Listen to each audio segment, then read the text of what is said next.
Hi everyone, my name is Kelly. I want to tell you about my terrible stepmother, Laura. I'll call her Laura because she never wanted to be my mother. When my dad, Brian, introduced me to her, she told me, "I don't want you thinking I'm your mother. You're just my husband's daughter, nothing else. You're a teenager, so don't expect me to do anything for you." I replied, "That's okay, Laura. I can take care of myself. I just want my dad to be happy. I won't get in the way." She snapped back, "You're already in the way, you little witch. Don't try to be smart with me. I know how to handle worthless teens like you. Once you turn 19, I'll make sure you're out of our lives so I can have Brian all to myself." The talk got worse, with Laura saying awful things about me and my late mom. My dad was a widower, and my mom died when I was 8. I missed her a lot, and it took Dad a long time to date again. That's why I never told him about Laura's nasty words and behavior, which was a big mistake. After she married Dad, she became a nightmare. Even Dad was surprised by her behavior. Laura always targeted me and tried to get me out of the house. She hated kids and didn't want me around, but she never told Dad that before they dated. When Dad refused to abandon me, she started harassing me. She would mess up her own food and blame me, saying, "Look at what your daughter did, Brian. She spoiled my cooking because I wouldn't cook for her. She's going to poison me one day." Dad asked, "Kelly, do you have an explanation for this?" I replied, "I swear, Dad, I don't know anything about this. I'm happy to cook for myself. I wasn't even home before you came back, and I bought takeout to eat in my room." "Oh God, she's lying now, Brian. I'm telling you, get rid of her before she kills me." This is just one example of what Laura has done for 5 years.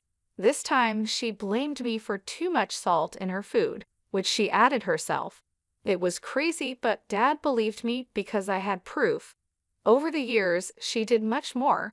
She disconnected my phone, locked me out of the house for 6 hours, took my car keys on the day of an important test, and threw away my project that I spent a week on.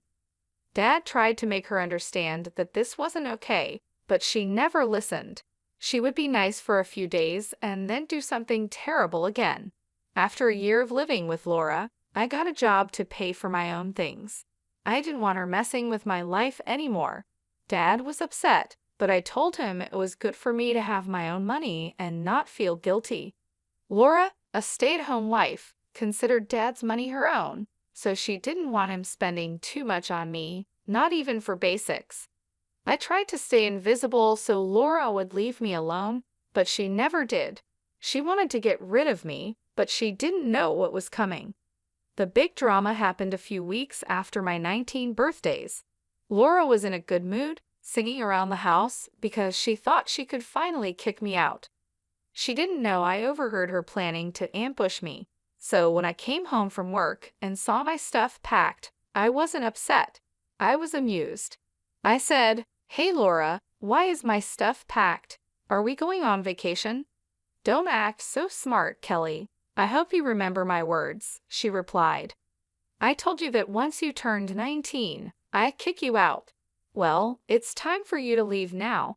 I even packed your stuff to make it easier for you. So, you want to kick me out of my house?"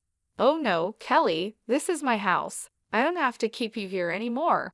I'll deal with Brian later, but you are definitely leaving." Laura had a smug look on her face, already planning what she'd do with my room. But like I said, not so fast, Laura. Karma is coming for you. I calmly took out some documents from my bag and handed them to her. She looked confused, so I said, "I think you need to look at these papers first, Laura. I've been meaning to give you this for a while. Your talk about eviction just reminded me. What are these papers? Why do I need to read them? Why don't you take a look and find out?" Laura sat down and started reading the papers. Her confusion turned to shock and then disbelief. She looked at me and then back at the papers. Finally, she got angry and said, "Is this an eviction notice in my name? What the hell, Kelly? What is the meaning of this? It means I want you out of my house in a month. You know, the usual thing an eviction notice means." You can't serve me eviction papers. You can't do that. This is my house, and I'm the only one who can kick people out. No, Laura, this is my house and has always been. My dad was just a caretaker until I turned 19. Now, it belongs to me. I recently completed the documentation process. No, that's impossible. Brian can't just give you this house. It's our marital asset, and he can't give it to you without consulting me. How is this a marital asset, Laura? Dad had this house before you were in the picture. I guess he didn't tell you, but this house actually belonged to my maternal grandparents. They left it to me and appointed Dad to hold it until I turned 19. No, no, no, you must be lying. This can't be true. You're trying to scam me and kick me out of the house. Wait until your father hears about this. He'll kick you out instead. Laura then made the mistake of calling my father downstairs. She forgot that she never asked him if she could kick me out. Even if the house belonged to my father, she should have asked him first. She knew he would say no, so she tried to do it behind his back. In her frenzy, she overlooked this and involved Dad. I didn't mind. It worked out better for me. Dad came downstairs and said, "Whoa, calm down, Laura. Why are you yelling like that? What's wrong? Why wouldn't I be screaming? Your daughter is making wild claims again. She's saying this house belongs to her and that she's kicking me out." Dad looked at me and said, "Kelly, what's going on? I need to know the truth." My dad is a good man who knows Laura can be difficult, so he always listens to both sides. This is something Laura hated because she wanted Dad to always take her side, no matter what. They fought about this many times, but Dad wanted to be fair to both of us, so he asked for my side too. I said, "Laura called me down and told me she was kicking me out. She said I couldn't stay in her house anymore. I knew she was planning this because I overheard her talking on the phone. So I served her an eviction notice instead." Dad turned to Laura and said, "What the hell, Laura? Who gave you permission to try and kick my daughter out? You never discussed this with me. Why am I just hearing about this now?" Laura realized she had messed up. Overwhelmed by the eviction notice, she forgot about being caught. I saw her panic before she turned hostile and defensive as usual. She said, "Your daughter is already an adult, Brian. We let her stay in the house rent-free for a month already. Most parents kick their kids out when they turn 19. Kelly needs to learn to live on her own and be responsible." "That's for me to decide, Laura. You were not and never were her parent. You didn't contribute anything for Kelly. How did you think it was okay to decide when to kick her out? You've been unfair, Brian. I've put up with your favoritism for years because Kelly was a teenager, but now she needs to go. I won't let her stay in my house anymore." "Who said this is your house? What deed shows your name on it?" "Well, it's your place, so I have equal rights to it since I'm your wife. This is my house too. I won't allow Kelly here anymore. She needs to go. This is not my house, and even if it was, you have no right to it. This is Kelly's house and her name is on it." Laura went pale when she heard that. She didn't expect my dad to back me up and say the house belonged to me. She lived in a fantasy where everything was hers just because she said so. Hearing otherwise was shocking for her. She began to cry and said, "Why would you say such a thing, Brian?" "Because the house belongs to Kelly. I'm just speaking the truth. You gave Kelly your house without consulting me. How could you do this, Brian? I'm your wife. You should have discussed this with me. I'm not okay with this. You had no problem going behind my back and trying to kick my daughter out. Why can't I do the same, Laura?" And there was nothing to discuss. This house was always supposed to be Kelly's. I was just the trustee who took care of it until she turned 19. The house was transferred to her name recently. Laura finally understood we were telling the truth. Dad even offered to show her the papers as proof. She was in too much shock to say anything coherent. She said, "You deceived me, Brian. I thought the house was yours. You lied to me. This is not fair." "I never lied to you, Laura. You never asked whose house this was when we got married. We signed a prenup saying our personal assets would remain personal. Oh my God, this can't be true. You should have told me, Brian. Now, Kelly is throwing us out. Look at how ungrateful your daughter is. Brian, I am not throwing my dad out, Laura. That's just for you. You're the one who won't get to live in my house anymore. I would have considered letting you stay, but after you tried to kick me out, I changed my mind. You're going to leave.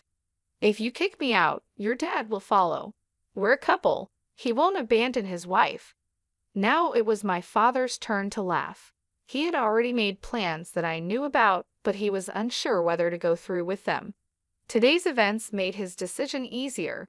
He said, "Actually, no, I'm not following you, Laura. I will stay here and take care of my daughter. I've been on the fence about divorce for a while, and what you tried to do today sealed the deal. I will be filing tomorrow. Be ready for it." Wait, what? Are you going to divorce me? You want to leave me over your daughter? You can't do that. Yes, I can, Laura. Did you think I would forgive you for tormenting my daughter for 4 years?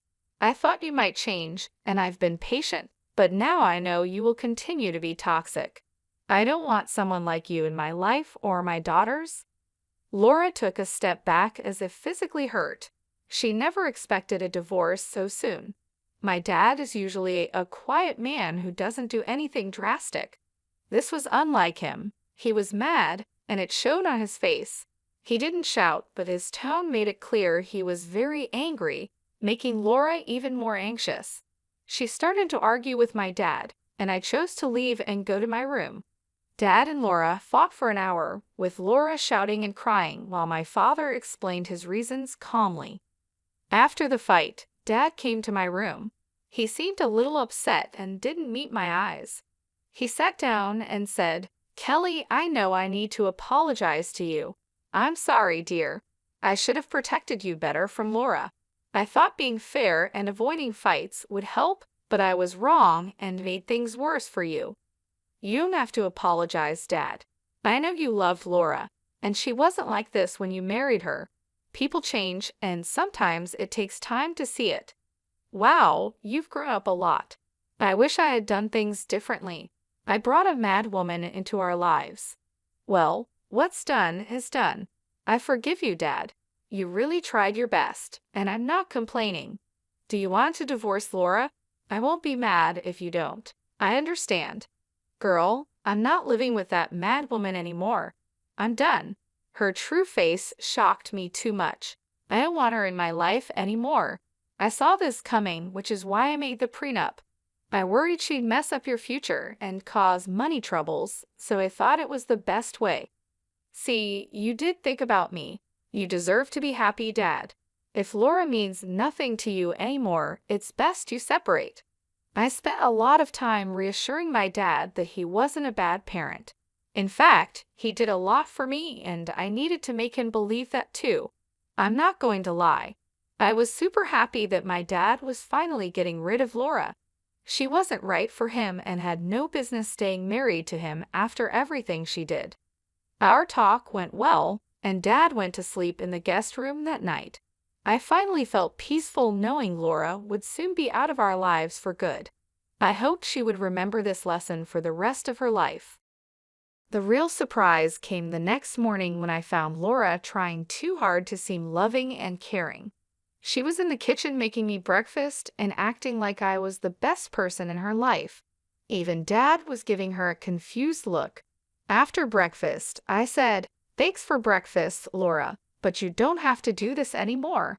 I can make my own, like I have for the last 5 years. There's no need for sudden changes."